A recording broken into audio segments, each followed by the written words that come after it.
Hey everyone, back at it again.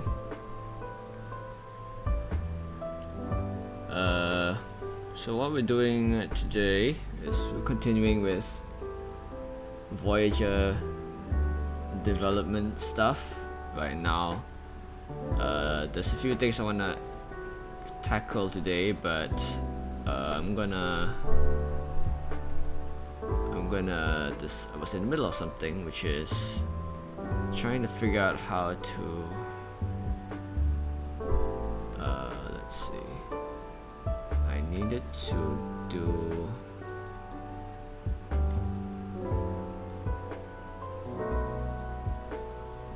this format thing. We want to make some like text box to make like stuff like abilities and spells a bit easier to read.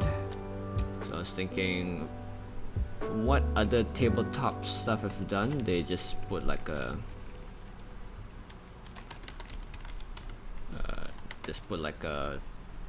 little banner or header thing behind it. So that's what I'm trying right now. Let's see. Now I need to figure out how to make it lighter.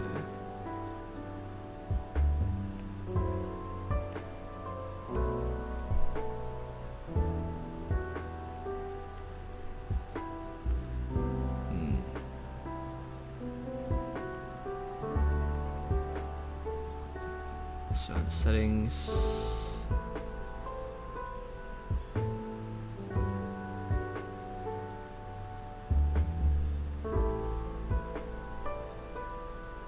What color should I?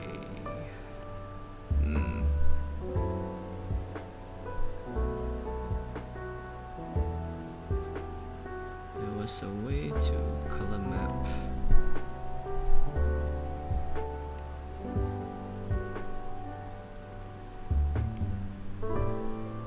Let's see.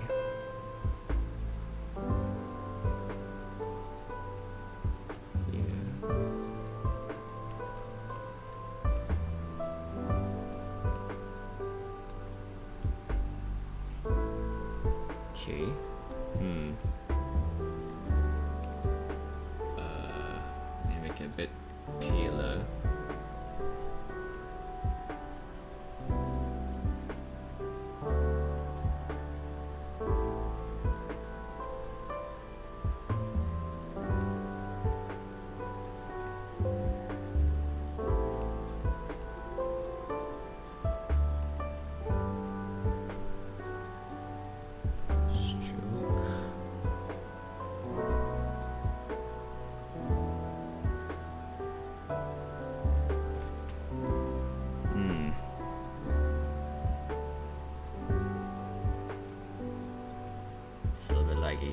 Give me a second, but probably do that a bit later because I wanted to tackle some other stuff as well.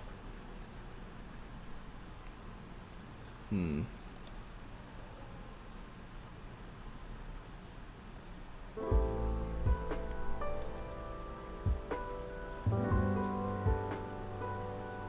but saving. All right.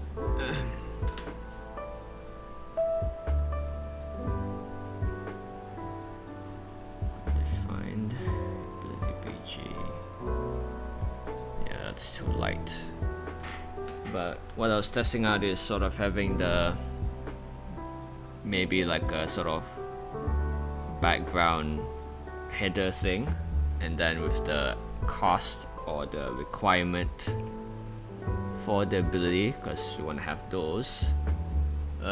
In a way, it's kind of similar to if you've seen like Magic the Gathering, for example. They have like the little mana orbs at the corner, so it's sort of like a similar thing. But what I wanted to do as well, let's see, because there's other stuff. Like we're going to like the abilities, I have to like figure out the new requirements based on cost of the ability. So I'm going to take this thing, 151.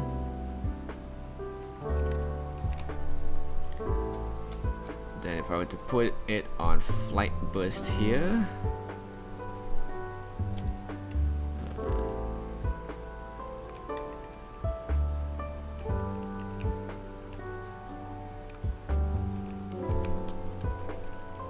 I was in the middle of doing a bunch of them in Clip Studio, so let me move that there. Clip. So right now I'm just making a bunch of these icons just to see whether it looks good. So far they look alright, so I'm just gonna keep making a bunch of them. So here I'm gonna make one for the aim 2. So we were talking about this yesterday, but it's basically revised action system. Oh shit, did I save it the wrong way? Let's see. Cost PNG. Yeah, alright. Aim tree. Revised action system, where each action or ability has its own cost.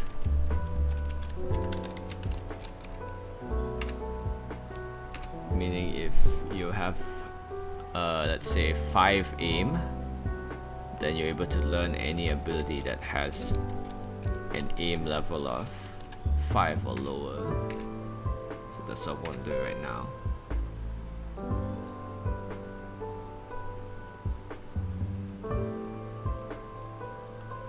Will your Ruby remnants have original villains? In regards to remnant stuff,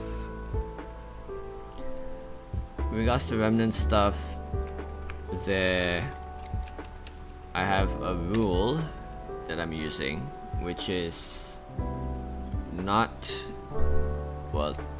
to not use OCs, but to use canon characters whenever possible.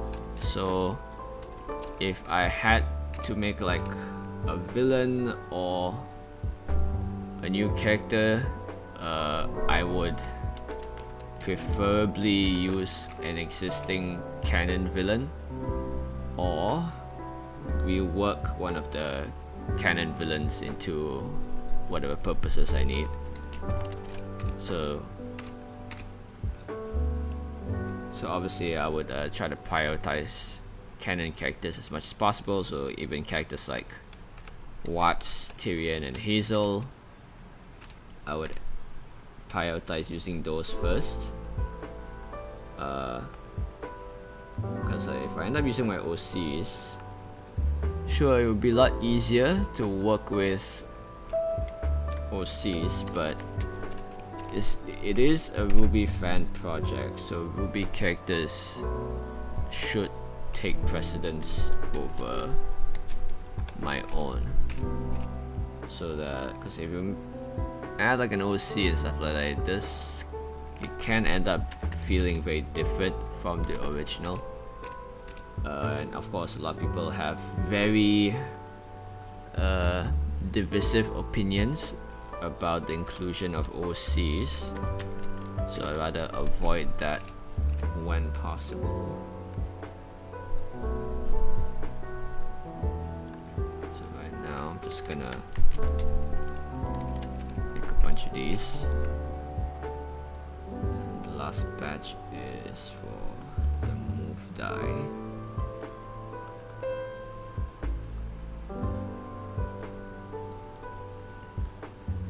Export PNG.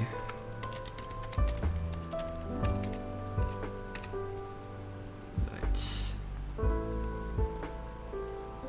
Cost of 4. So for right now, it might be a maximum of 5 for the cost, meaning, I think the highest you can go in a loadout towards one singular action type is 6. It'll be 6, and of course you need one of each. That's not right. One of each type. Something is missing. Oh, okay. That's not supposed to be there. 3, 2, 1. Alright. Move 1. Okay, that's that. And then if I were to insert it here,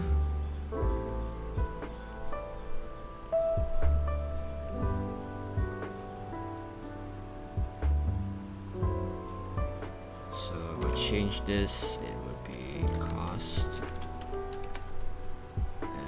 This is a move maneuver. Wait, that's not it. Cost move 2. Right. So this is like the gray mana. It's actually just the move icon. So how you would read this is, so then I would add, this is one action and requires move 2. Yeah. Then I need to change the formatting. I don't think I need paragraph spacing if this is the case.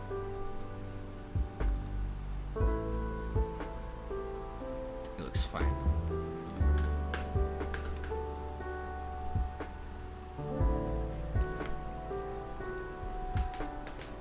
Probably smart. We don't want to incentivize people to over specialize and min-max the action dice to the point that they're using one type the whole time. Yeah, I would think that you will need to level up to eventually use the higher cost ones, so you wouldn't be able to like use like a 5 cost one right away either. So here, how you would read this is, okay, so this is the ability flight burst, and then it has a requirement of 2 move, meaning you have to have at least 2 move, I would say like a rank 2 movement on your loadout in order to use it. So this is like a move 4, so this venture is definitely more than capable of using it. And then this is the action cost, which is 1. So there was a different wording for this. So then, where is Obsidian? Action loadouts. Open in new tab. So flight burst places basic move. Flight burst.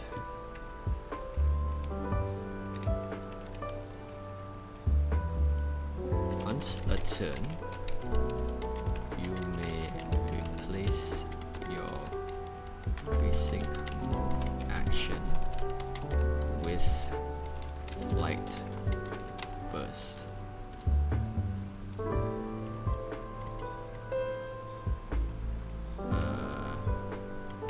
You become airborne.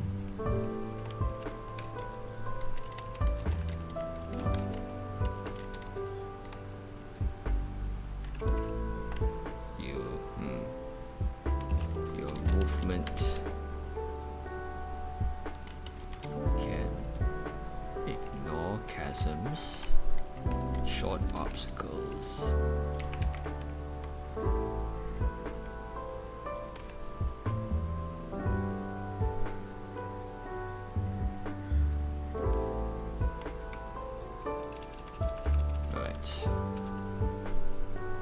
there's no upcasting here, I think.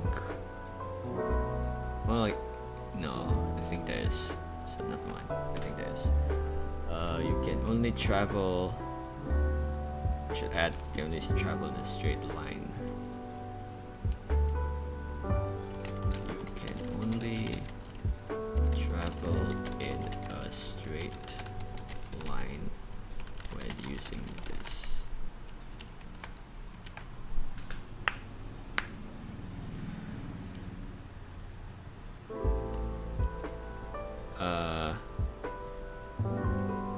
Oh, did I not? Oh, okay, sorry. I did not switch the scene. Or maybe I did, but some of the shortcuts in Scribbers messes with my OBS stuff. So yeah, okay, so been changing this description here. So this will be a one action move to rank ability. Activate jetpack, and then once a turn, you may replace your basic move action with flight burst. Your movement can ignore chasms, obstacles, any large or small entities. You are airborne and can aim while doing this. You can really travel in a straight line while using flight burst. Okay. So now what I want to talk about this time around was the Bravery and Break system, which was what the title is about.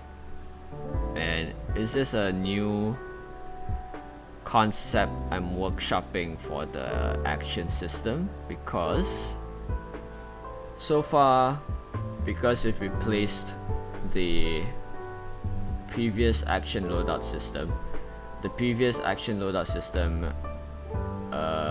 where you would use 3 action dice from your loadout, and then it would refresh after you use all of them, which sort of created a sort of resource management aspect to combat, or to your turn rather. And that I like that aspect because it allowed you to sort of kind of plan your turns and how you would best use your abilities. But right now with this current system, all you needed to do was, this is more like character creation centric, meaning like if you could learn the ability associated with the cost, then you could already use it. But I wanted something that had applications within your turn itself. So I did some workshopping yesterday, and that led me to the Bravery and Resolve system. So I'm gonna explain that right after I get some water. So give me just a minute.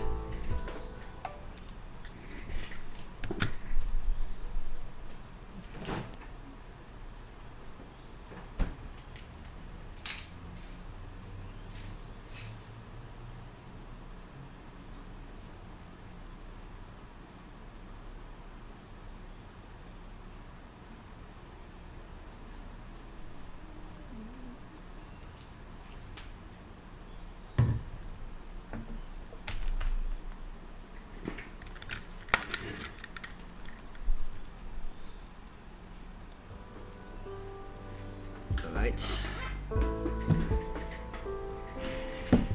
So the Bravery and Resolve system. So of course this is all subject to change, but this is sort of what I arrived on yesterday, which is so you have your Resolve, and your Resolve is essentially your HP, your hit points, because hit points implies like your health and how many hits you can take, but the term Resolve is meant to more signify your morale, your will to fight, and your vitality. So that's why I sort of changed the term, because it's sort of meant to represent concepts like that, so that when you reach 0 resolve, you don't necessarily die. It's more like you become incapacitated, or when you get your resolve decreased by damage, it can be injury, or it can be a blow to your fighting spirit, something like that.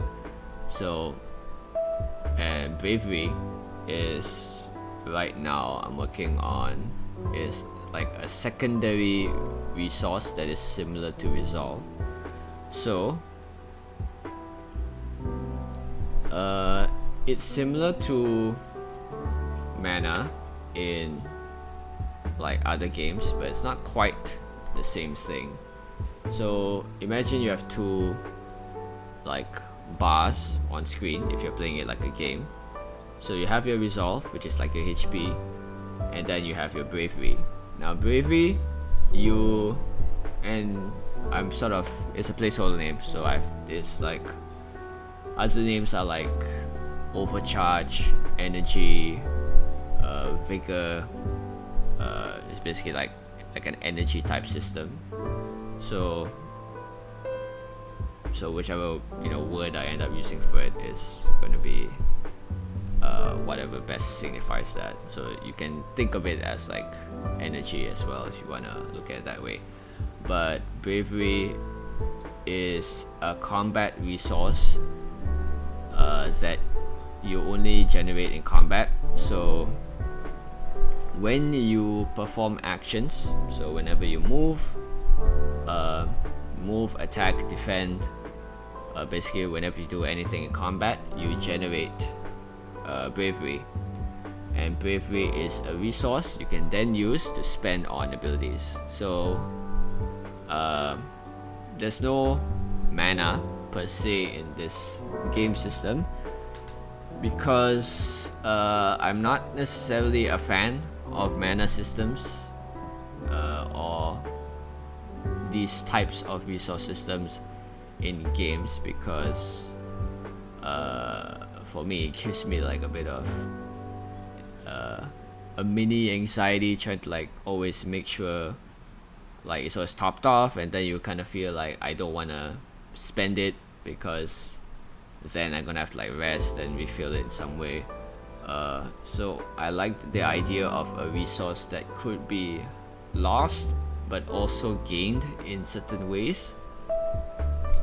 So I think I got part of the idea from Dungeon Coach's videos.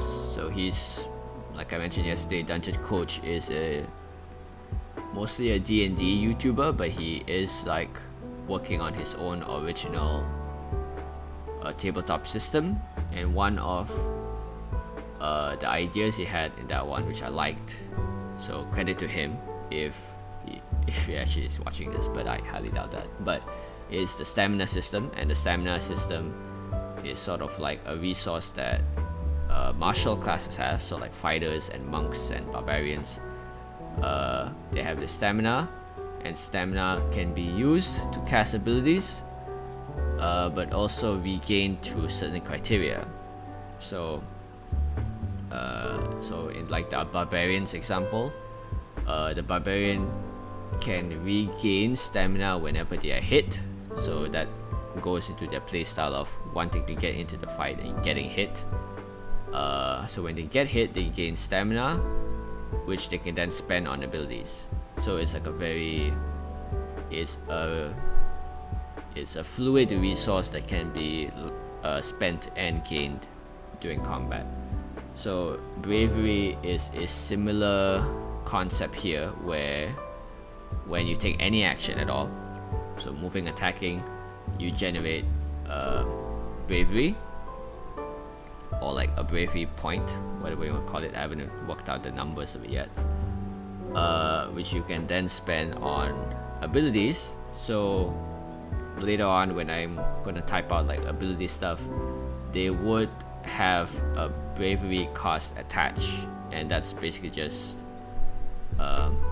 the energy cost of using that ability. So that is like the resource management aspect of combat, because if you do not have any bravery during combat, then you can choose to spend your resolve to cast that ability instead. So using more typical RPG terms, if you have no mana with which to cast an ability, you can choose to sacrifice some of your HP to do that instead. But of course, HP is a much less renewable resource. It's a lot harder to regain HP compared to energy, so you would optimally not want to do that. You would want to generate more energy first so that you won't have to use your HP to use abilities. So that is one aspect of bravery. And the second aspect of bravery is that it actually forms a secondary health bar. So let's say I have 50 health, 50 resolve. So I'm gonna move to Clip Studio for this one. So let's open up a new canvas. 1000. Okay, so so resolve. Let's use green for resolve. So my resolve is RS, and that is a bar.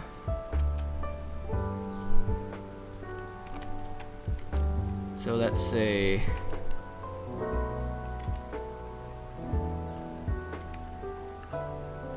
1, 2, 3, 4, 5.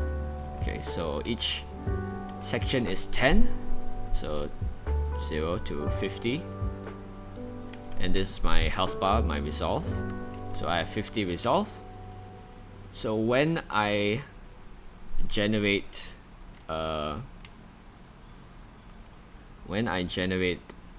bravery, let's make this red.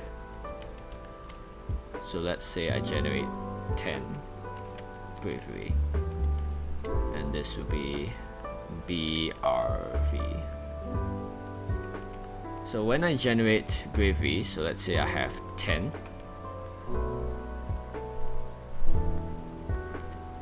bravery, I can spend this to cast an ability that costs 10 bravery. So I can use this for an ability cast. However, when I generate bravery, the bravery, you can imagine it sort of going over like my resolve, or going over my HP, meaning that if you take damage while you have bravery, your bravery is reduced first and then your resolve. So what bravery is here is almost like it's acting as both your source of energy as well as a secondary health bar. So you can think of it as, you know, when I if I have 50 resolve and then I generate 10 bravery, it means that I have 10 mana or 10 energy, but it also means I have 10 temporary resolve or temporary HP. So this makes bravery a pretty versatile resource. However, this also means that during combat, if you become injured when you get attacked or take damage, your bravery will be reduced first before your HP.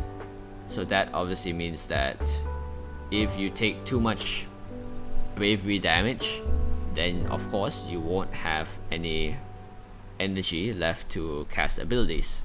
So the idea here is that you want to find ways to manage your bravery so that you can sort of figure out how to use it in terms of, do I want to stockpile it to cast abilities, or do I want to stockpile it as a buffer over my resolve so that I don't take as much damage during combat. So and of course, since bravery is a malleable resource, you can gain and spend it quite easily. This is sort of the resource management aspect of combat that replaces the loadout spending in version 0.4. So in 0.5, I'm going to test out the bravery system, or energy, or whatever you want to call it, where you have this resource that you generate when you take actions, number one. Number two, you can spend it to cast abilities, which are basically more powerful actions, and it also forms as a secondary health resource to mitigate damage. So, and then let's see. So, break is what happens when you take damage to both your bravery and resolve at once. So if I'm going to move back to Clip Studio,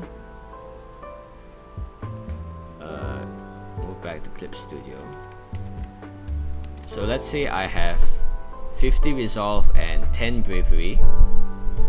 If there is a hit that cuts through both bravery and resolve at once, so 10 bravery, so of course it needs to exceed 10 damage to break through the 10 bravery that I have, and then cut into my HP as well. So let's say it deals 20 damage, so it reduces 10 bravery and 10 resolve, so it cuts through both of your resources at once. Then you break, which means that it's like a special type of damage that particularly hits harder than most, because it's able to break through both of your health resources at once, and you become stunned basically for like a round. And you can imagine this as like, it's a common concept in like JRPGs and stuff, where you would see in like, even in like Honkai Star Rail, to name like a more recent example. But a break system is pretty common in JRPGs, where enemies would normally have a kind of shield, either a shield or a type of weakness, that if you hit them enough times or hit them with the right technique, you will break them, which will make them stunned for a few turns or one turn, and which allows you to pile on damage onto them. So that's sort of like the same concept here, where if something deals enough damage to cut through both your bravery and your resolve at once, then you do not want to be in that situation, because then you end up breaking, which will make you stunned for the rest of your turn.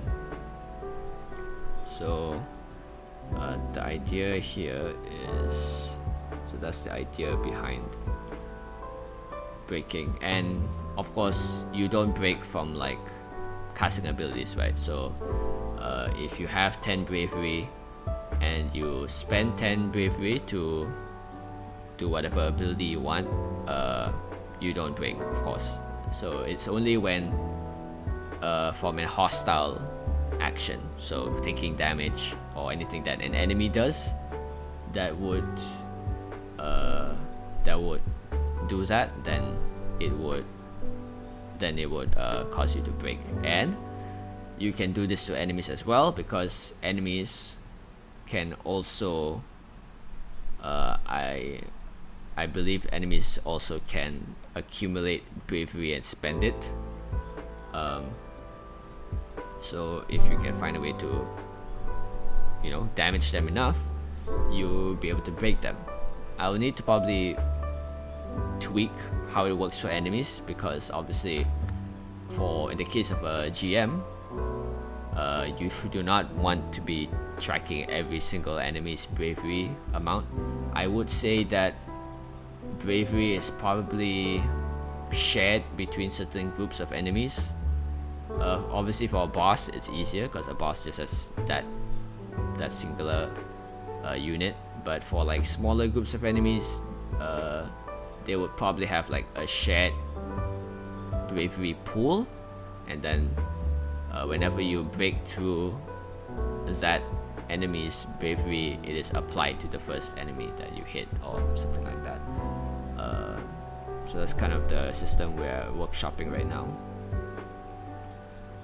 So basically like Aura and Ruby, yeah, Wolf, it is very similar to that, but actually Resolve is kind of more like the Aura here, and Bravery is more like Energy, because this goes into the endangered system, because, and this is a thing in version 0.4, but it's actually easier to explain now in 0.5, where if you were taken to 0 HP or 0 resolve in the old version, so this was when Bravery was not a concept, when you were taken to 0 resolve, you become endangered, which means that you don't actually fall unconscious yet. You do not fall unconscious yet, you don't die, nothing happens yet, but you become endangered, which means that if you take damage again, or if you, well, not if you take damage again, but rather when you're endangered, you enter this sort of state where you can choose to leave combat, meaning fall unconscious or whatever, and the GM can say, okay, you become endangered, you are taken out of the fight, so you can no longer participate in combat.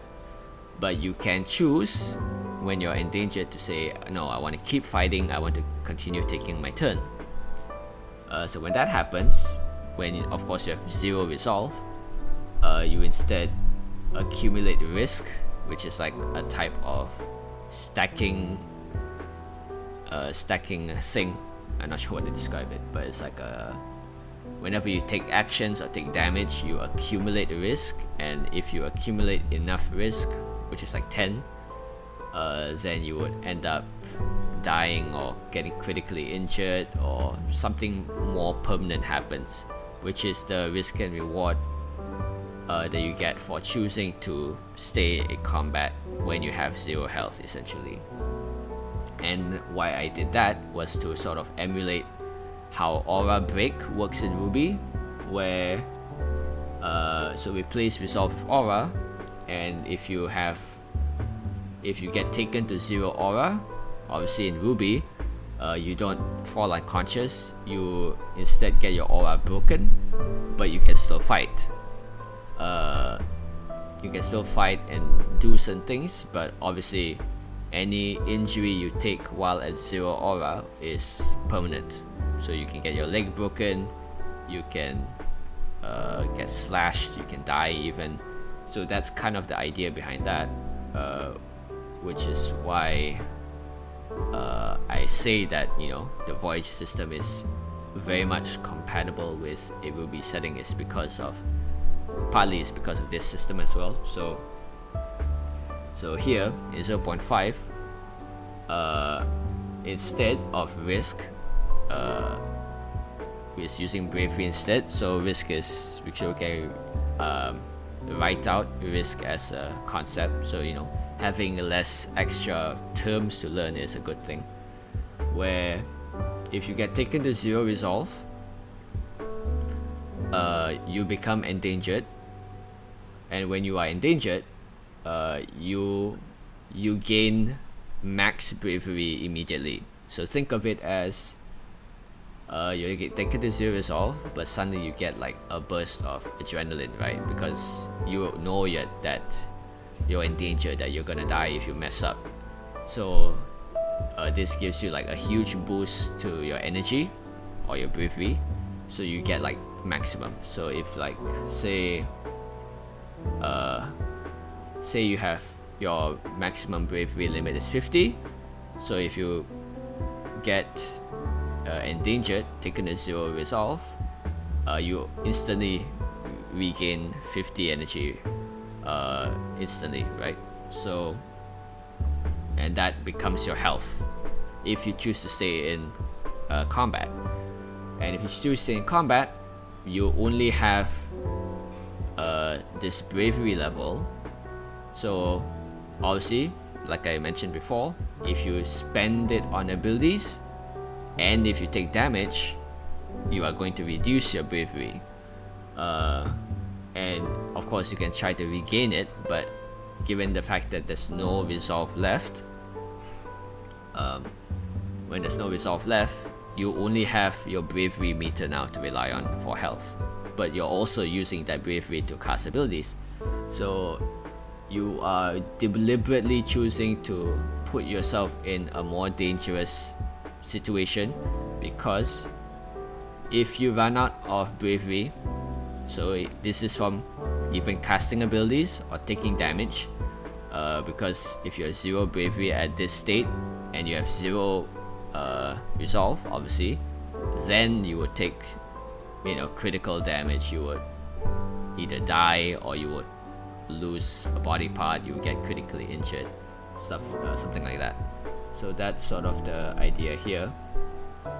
So if we were to put in like Ruby terms, so like energy, I guess, if you get taken to 0 aura, you become endangered, but you automatically regain, all your energy, which you can use to think of it as like, like that kind of scene in anime where you get like beaten down, but you sort of psych yourself up to push yourself to fight, and that's like kind of represented here with the energy.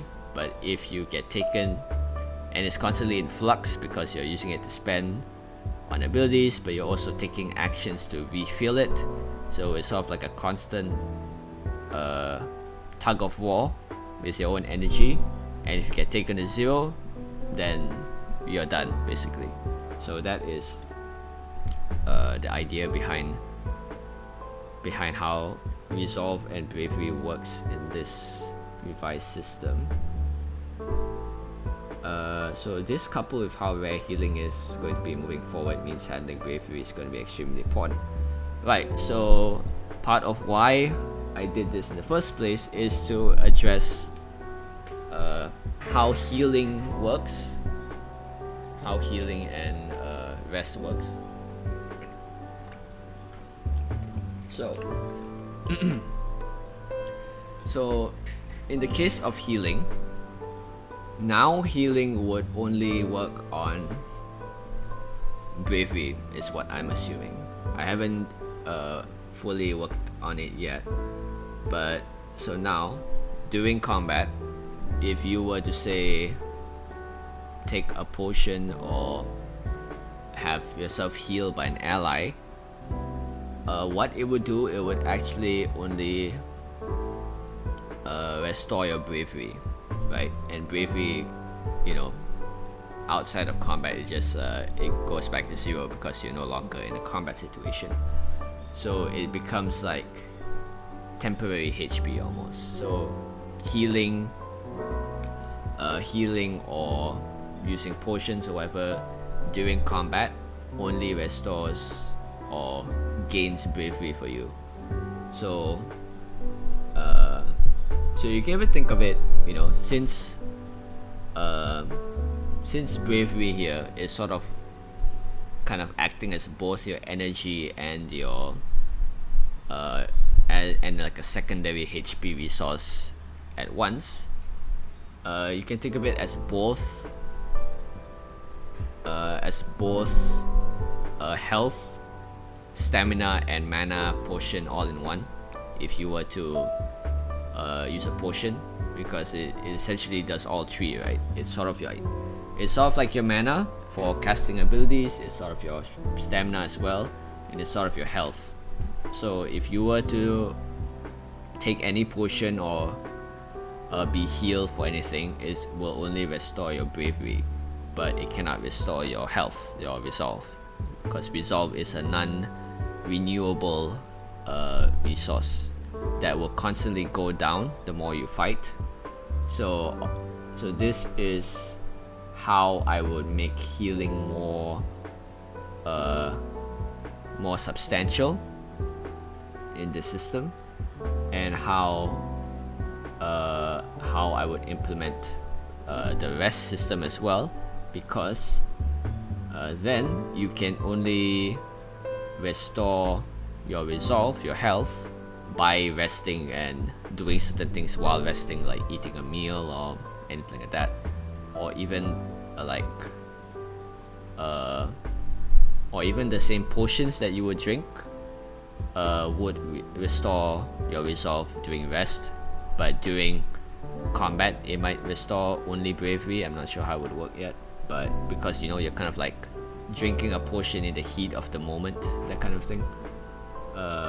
But yeah, so basically if you were to do any healing or whatever during combat, it would only restore your bravery and not your resolve, is what I'm thinking of right now. But yeah, the idea of getting taken to 0 resolve and choosing to continue fighting with your whatever bravery you have, it's sort of like like a heroic last stand or blaze of glory. One of those systems, Critical Role's new system, Daggerheart, has this, I think. Yeah, Critical Role, they just announced their new tabletop system called Daggerheart, and Daggerheart also had like a rule for this, where if you get taken to 0 HP, you can choose to try to roll to see if you survive, or if you want your character to die, you can choose to go out in a blaze of glory, which is like an action you can take that can automatically succeed. But here is sort of more of like basically like a second phase that you go into when you're endangered, the endangered condition. So that's how bravery and resolve works at this current moment. So right now, so gaining bravery. So at the moment, you would be able to gain a certain amount of bravery at level 1. So right now it's at 10. At 10, and then every third level or so it will increase by 10. So when you reach level 15, it will be like 50.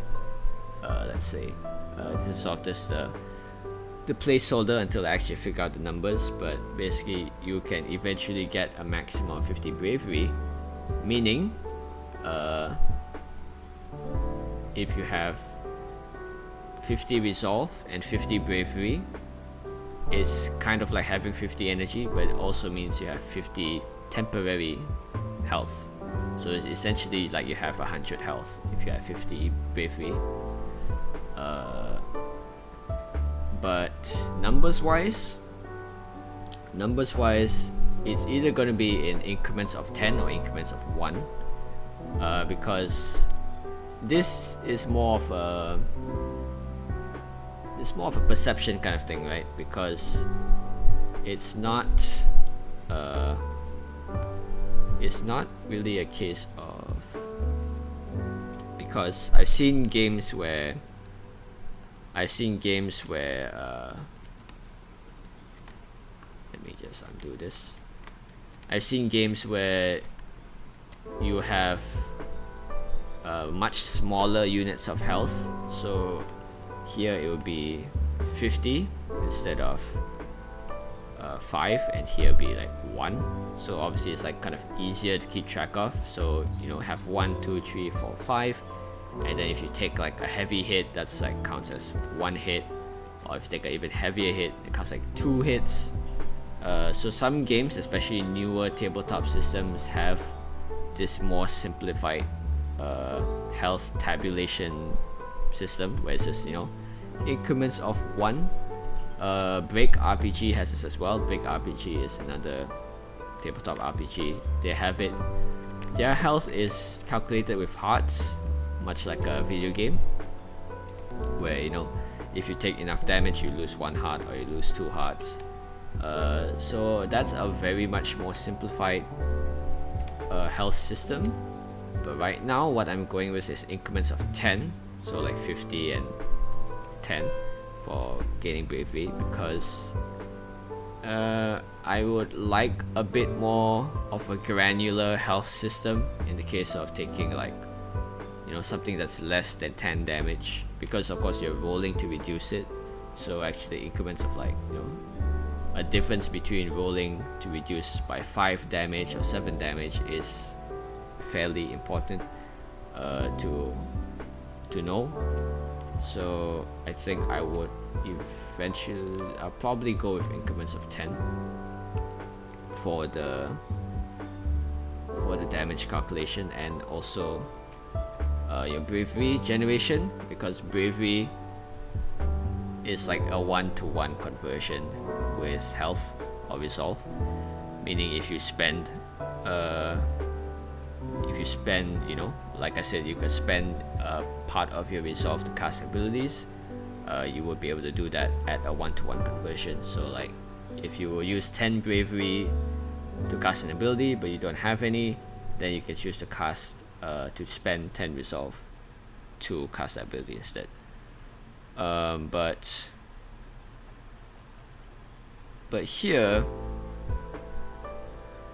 I could actually, given that bravery exists as a resource now, I actually don't mind calling resolve like health or hit points at this rate, because now bravery is more of like the fluid resource of representing like your adrenaline, your energy, you know, your will to fight.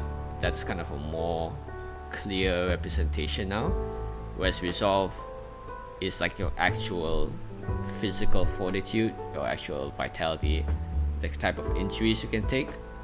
So if bravery is sort of this sort of system, I actually don't mind changing resolve, the term resolve, to mean like HP or health, because that's just like easier to explain for people, and it's less uncommon words for like new players to understand. So if this is just HP or health, that's fairly easy to understand, and then bravery is sort of like your energy.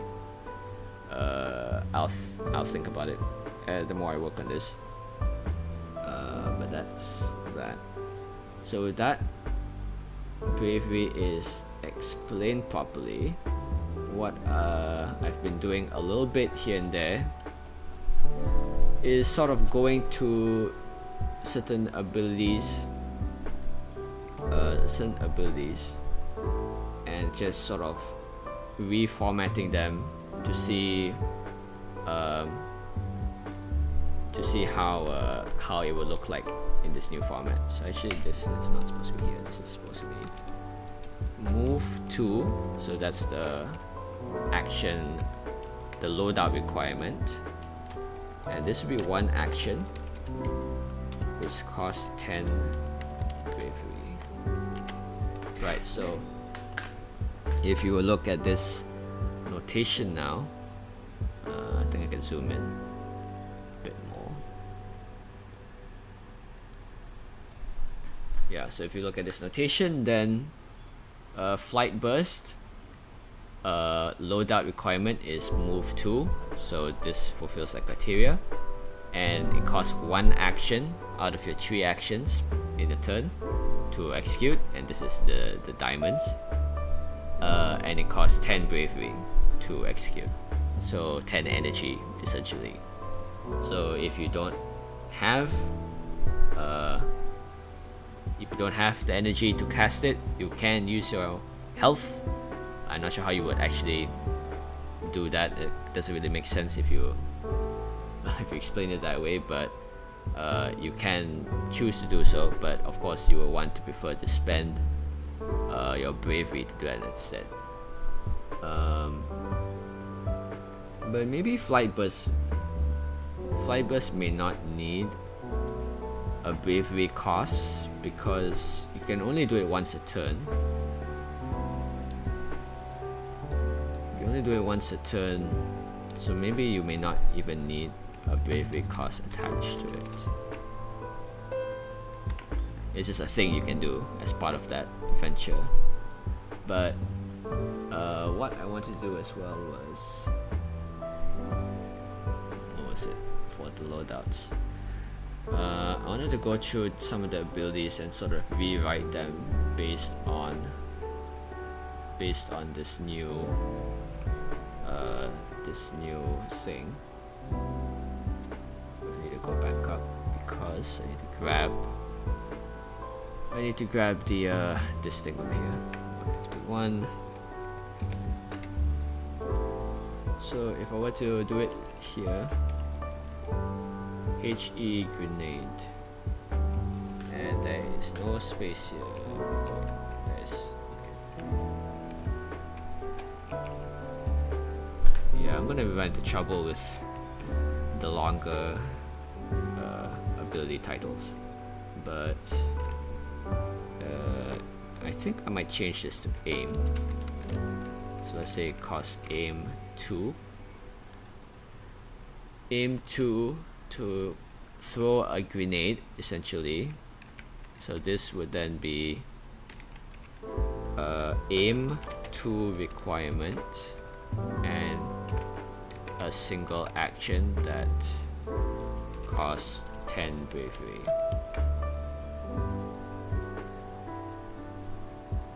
Yeah, now that I'm looking at it, some of these abilities don't really make sense that you will be able to spend HP to use it. So maybe still calling it resolve makes sense, because like you're kind of like using your stamina or whatever to use these abilities.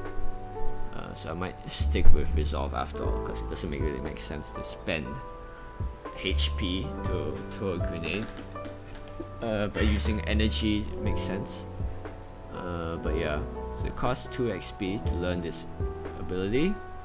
Requires aim 2, which means that your loadout needs to have a rank 2 aim to use it. And it costs 1 action and 10 bravery to cast. So then, let's see.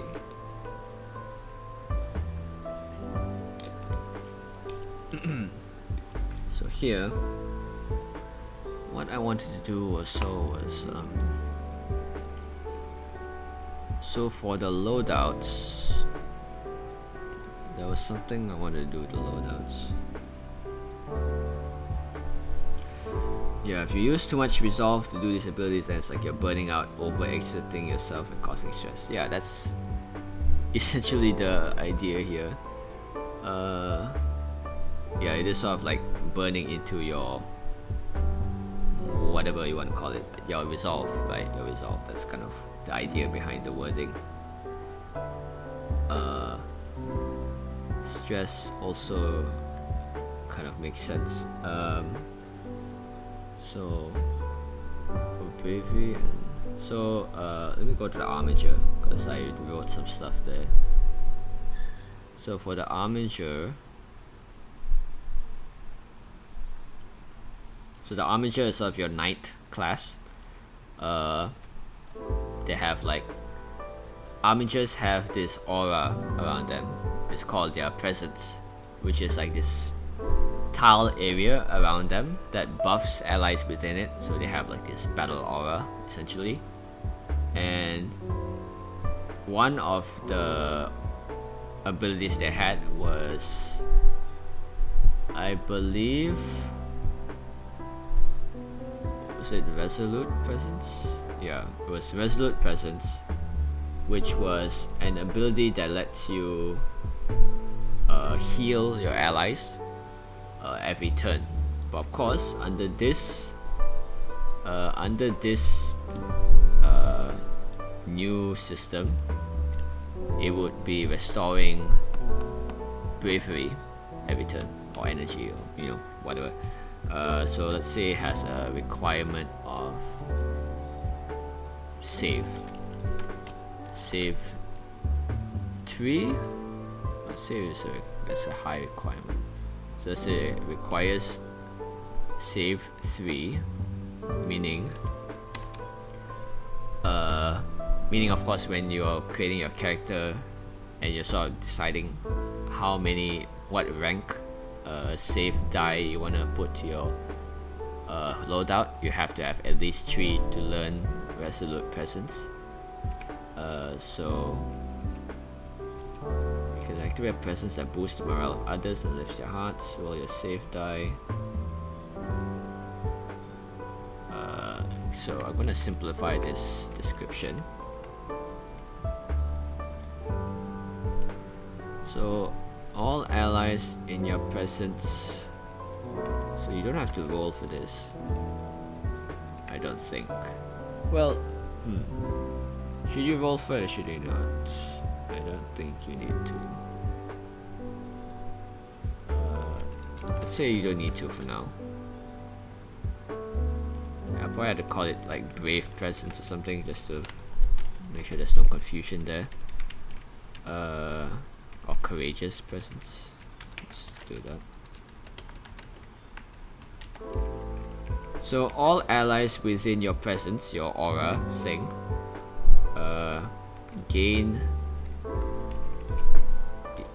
immediately gain 10 bravery, and I'll write this as a single action.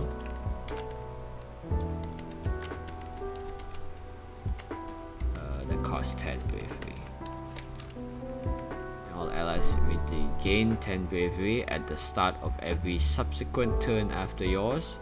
This continues to every turn after yours. Allies in your presence gain 5 bravery for 2 turns. And then I can remove this part. Right. So under this new system, it will be save requirement 3. Yeah, I need to find out what to do with this. How to actually put in the icons if you're gonna get blocked like this. So we're gonna take this 182. If I want to add it here, it can't be on the same margin unless I move it to, yeah, formatting is a thing. Book formatting. If I do it like this, I guess that works. I could either do that, a separate line to make space for the icons, or I could have it be on the margins. I guess having it on the margins work, but I'm sort of considering it how it would look like in print as well. You know, if it's printed as a book, and you know, if it gets like, you know, if it says like, let's say if I make it cost 5, then obviously it's gonna reach the edge of the page, which is not a thing you want to do when you print a book. You don't want it reaching the edge of the page. So I think I'll probably make it a new line instead. So courageous presence would be a new line. Then this will go here. Right. So this would be save 3 requirement. I'm gonna move things around anyway because I have to retype a lot of the lines, but just as an example. So So here, so I have a cost of 3 for your loadout. So you know, when you're building your character or when you're leveling up and you want to see what ability you want to learn, you would read the ability, see the action cost, which I need to change this one. This one would be an action cost of 1, I believe. So 1 diamond. So 1 action cost, this is the XP cost to learn the ability, the save requirement. Let's see. I may not even need to write it down because it's already visually represented here. So courageous, because you know we need all the space we can get here. So if it's just save 3 action, that would mean you only need to learn the XP and the bravery cost. And that's 1 action and 3 save requirement. I could do that, but for now I'll leave in the notation, just for information's sake.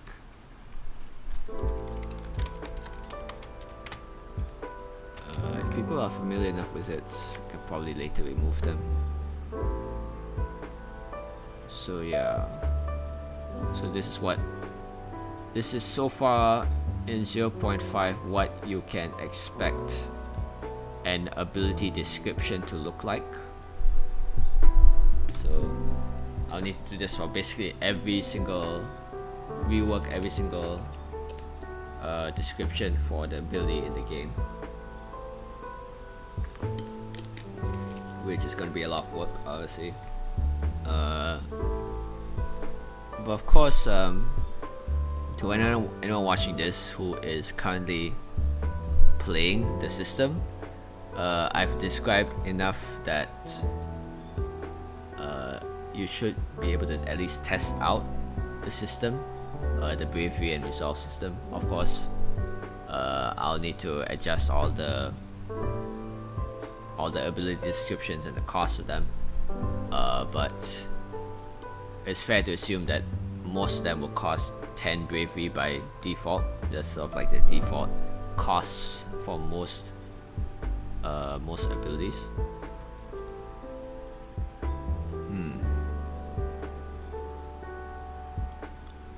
Turn after yours. So this would also affect techniques.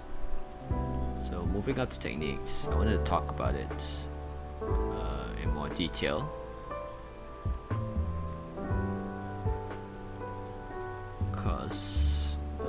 Here we go.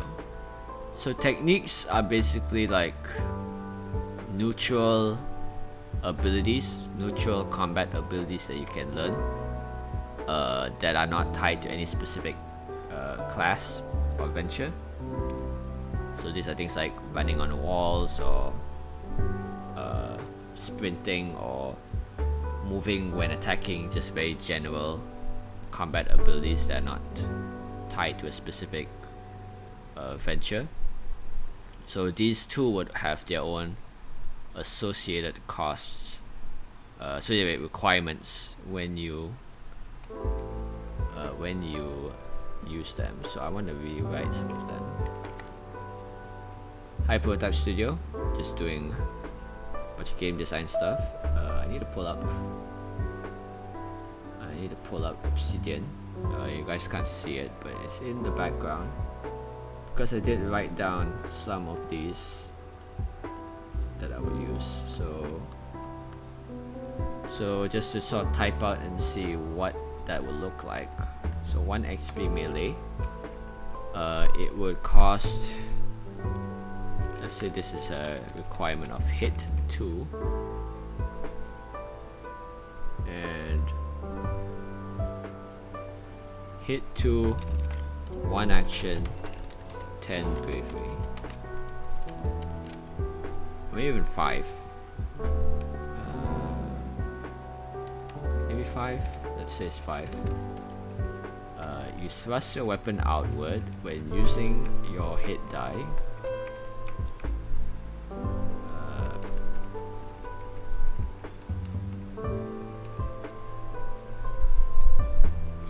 Hit die to perform an attack. You may increase your attack range by 1 tile. So this is how it would look like, the new formatting. So it's almost like, you know, you're taking a sword or a spear and you're like really jabbing it out there and extending your attack range. So this should be a relatively cheap ability to use. It shouldn't cost that much bravery.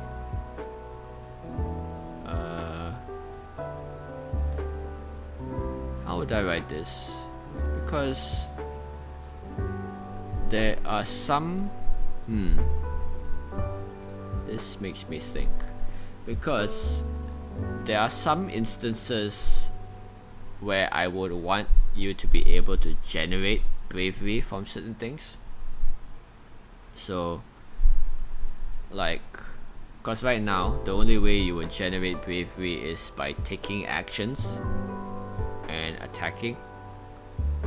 But I like the idea that you can generate bravery through other means as well. I think that will probably depend on like venture abilities, like certain abilities, like let's say if you're an armager, so that's like the knight class, the tanky class of the game. Let's say if you have an ability that says you enter a certain state where if anytime you get attacked while in this state, you gain 5 bravery, right? So actually,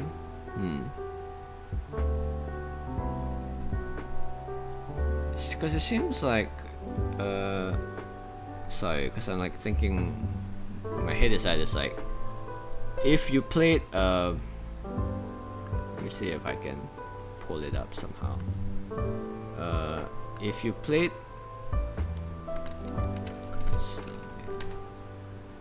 gameplay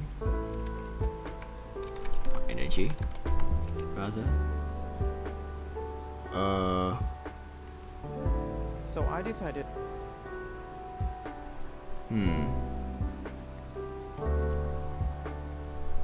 if you played Honkai Star Rail, Honkai Star Rail has this system where, let me pull up my browser.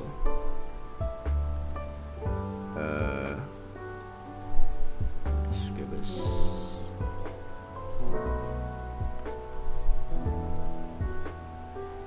Let me find my browser. Why can I not find it on me? Ah, that is okay. So probably can't check a video. Honkai Star Rail screenshot, I guess, gameplay. So what Star Rail has, Star Rail actually has 2 energy resources.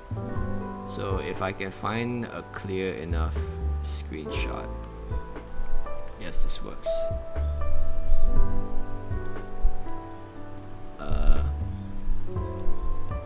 Right, so if you look at the screenshot, actually let me just copy paste it to Clip Studio.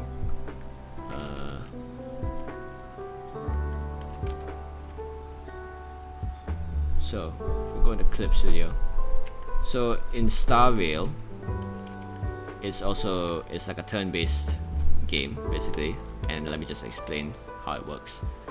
So Star Rail, you have a basic attack and you have an ability, and it's similar to how bravery generation is here, where if you perform a basic attack, you generate 1 skill point, and skill point is the thing that you see here, so this thing over here, and you can attain up to 5 skill points at any given time. So it's sort of incentivizing you to take actions and do basic attacks in order to generate more energy. I mean, not energy, skill points, which you can spend those skill points to use your more powerful abilities, right? And then by using those abilities or skills, as they're called there, you then generate energy, which is this bar over here. So you can see all of them have like a certain amount of energy generated.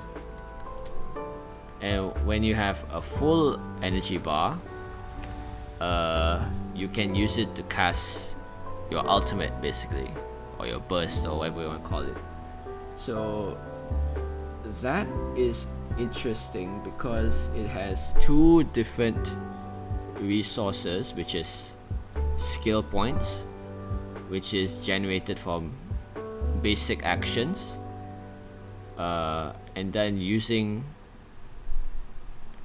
abilities then charges energy for your ultimate,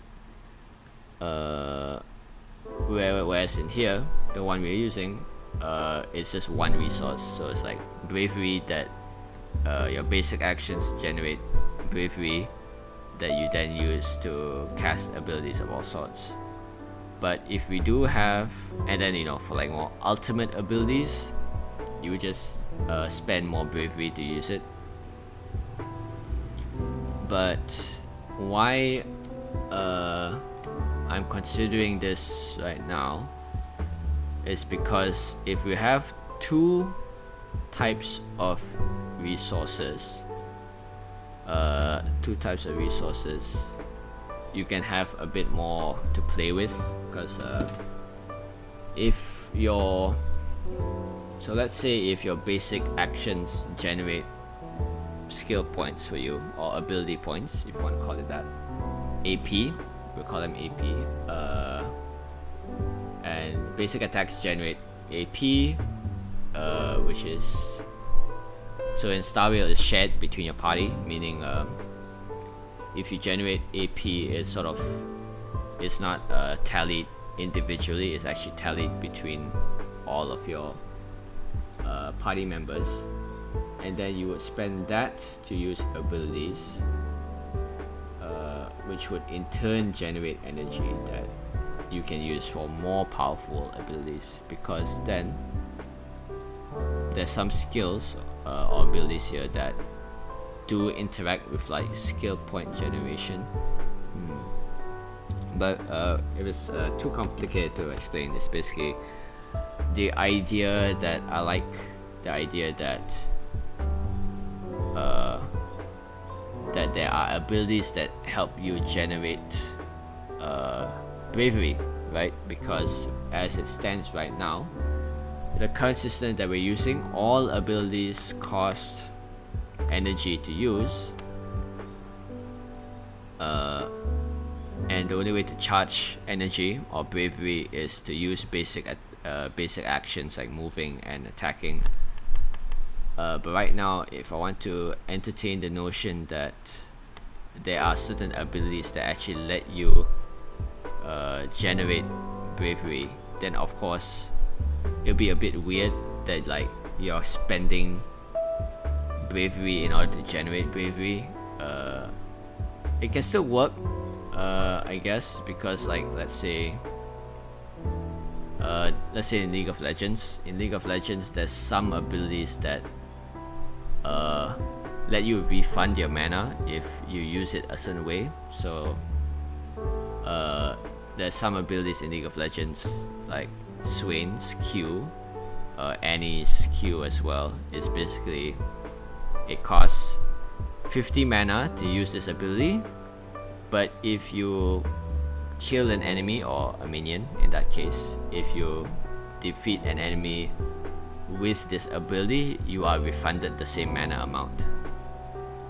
So maybe we could use that same principle here, where you spend an amount of bravery to do something, but if you use it the right way, optimally in this case, if you like defeat an enemy, or if you whatever other criteria, you fully refund that amount of bravery, or you might even regain more than you spent. So I guess we may not need like a second resource like skill points to do that if we have some abilities that do that. Because I do, but generally, yeah, the idea is I want something that has that allows you to play around with how you can manage your energy level, your bravery. So for like an example here, let's say for lunge, which is it costs 5 bravery to do, and you hit your weapon outward, and since this is a replacement for your basic attack actually, so I should note as such, you thrust your weapon outward,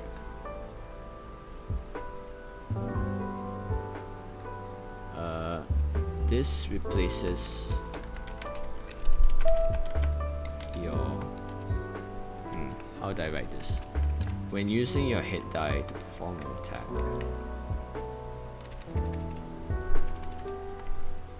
when performing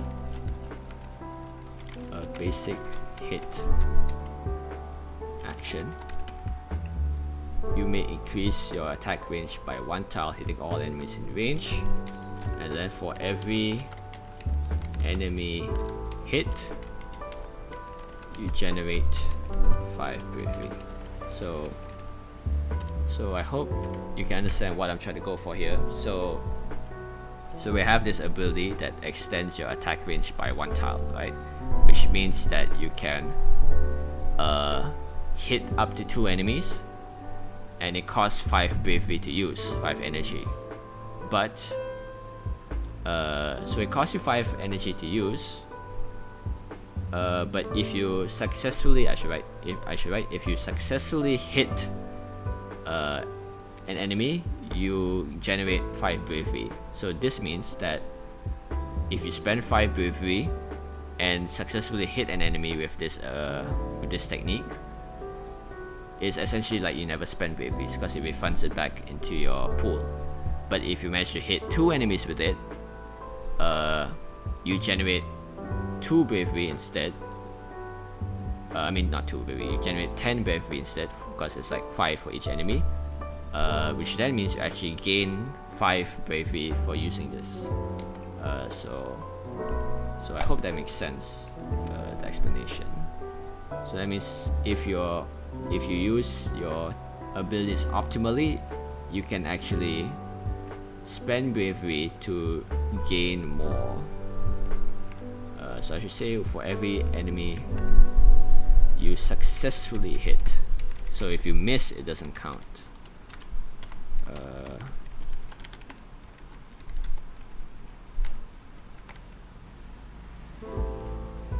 So therefore cleave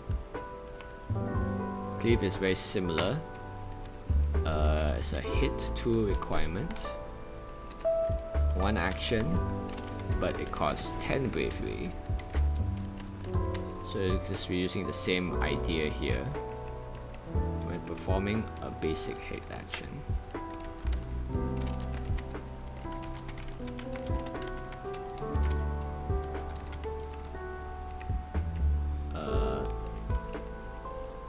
You sweep, you attack the 3 tiles directly in front of you, hitting all enemies in range. For every enemy you successfully hit, you generate 5 bravery.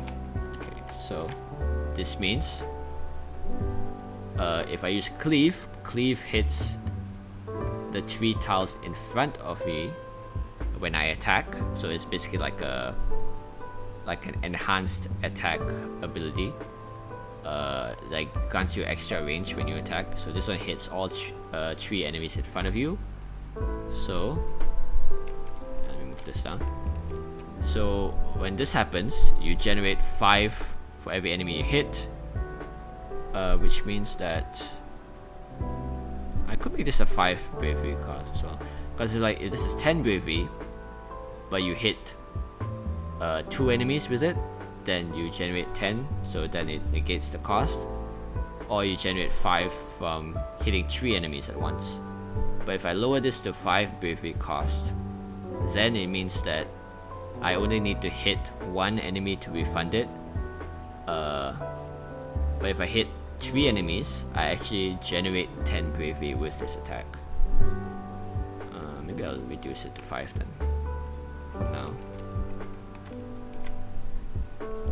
So let me just change this. Cost, action dice, hit 2. So that's the requirement. Yeah, it sounds pretty good, I think. So there will be some abilities that cost bravery to use, but allows you to refund or even generate extra bravery if you use them well. So it incentivizes you to find situations where you would best be able to utilize your abilities. Okay, I like that. So explosive ammo. When using your aim die, you can spend an additional. Okay, so we need to change this. So this would be another aim action. So this be ranged. Aim 2. I don't even need to say it's ranged, right? Because it's already assumed to be an aim action. Aim 2. So this will count as one action that costs, let's say 5 bravery. So when performing a basic aim action,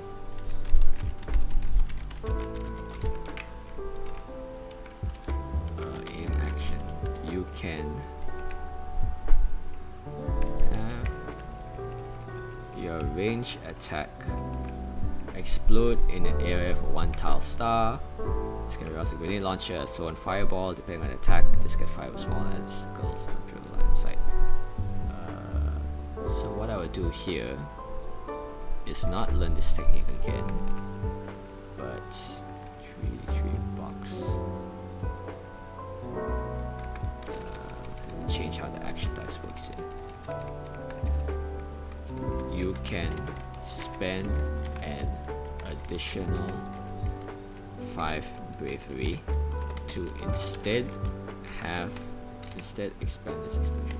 Okay, so how explosive ammo would work is you would spend 5 bravery to have your ranged attack be an explosion that hits enemies within a 4 tile area. However, if you spend an additional 5 bravery, meaning you spend 10 bravery for this action, it will be a larger explosion ranges, essentially doubling the amount of enemies it can hit. So this one does not generate bravery for you because it's quite strong because it can hit multiple enemies, but it has a variable cost and different effects based on the cost you choose for it. Then I have to do this for every single. So I won't do this for every single ability here, because what I wanted to touch on is put aim 2. Right, so I don't want to do this for every single ability or technique yet, because there is a lot of rearranging that I need to do, because what I wanted to do was play around with the idea of factions. So if you know this system, if you will cooperate with me here,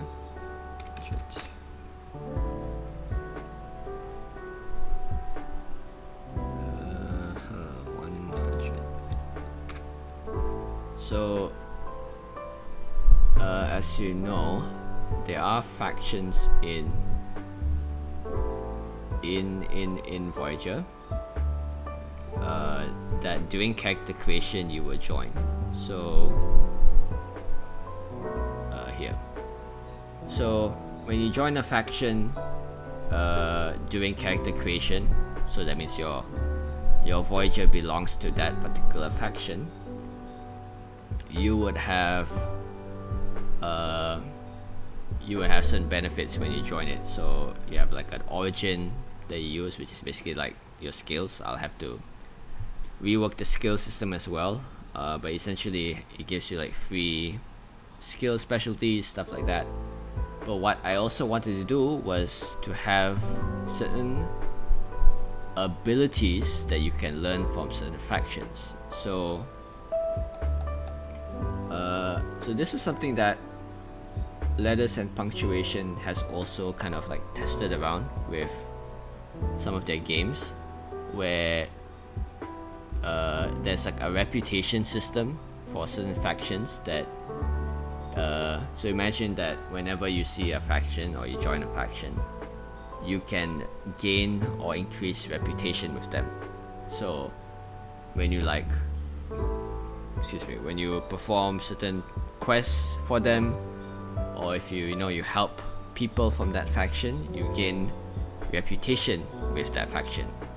And what I wanted to do, what I want to expand and flesh out, is that when you boost your reputation with certain factions, you can learn new, you can gain new stuff associated with that faction. So this can be access to new areas, it can be maybe hire help from that faction. But what I wanted to do was also learning different abilities associated with the faction, because some of the playable ventures have abilities that kind of overlap with each other. So there's one venture, the Jet Core Trooper, which is basically like a soldier, a jetpack soldier. And then there's also the Field Medic, which is a battle healer medic type class. And both of them are like soldier type ventures that have that use like guns and tactical equipment in combat. So for me, it made sense that there will be some abilities that are shared between them, because like there's this one ability that the Jet Core Trooper has called Overwatch, which is it's kind of like XCOM, where if an enemy leaves or enters your space, you can shoot at them for free. So that made sense with the Jet Core Trooper, but I'm thinking that I want the Field Medic to also have this ability, this Overwatch ability.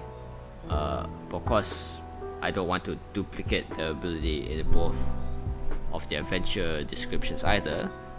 So then they gave me the idea of if it was a faction benefit instead. So when you it could be a faction thing, or it could be like a neutral technique, right? Like how the techniques I showed were all neutral combat abilities. But let's say if you gain a certain reputation with a faction, it lets you learn certain abilities from that faction. So in this case, it's like sort of undergoing their special training regimen, so that it allows you to learn that same ability that other classes have. Which of course, if you're already a part of the adventure, or doing character creation, you're part of the faction, then it will give you maybe like a free ability from that faction that you can use. So of course this will be quite flavorful, because certain factions will have certain unique abilities or benefits for joining them or for gaining reputation with them. So that is another thing that I have to workshop as well, because then if I did that, then I'll have to figure out how to arrange the techniques section, because then techniques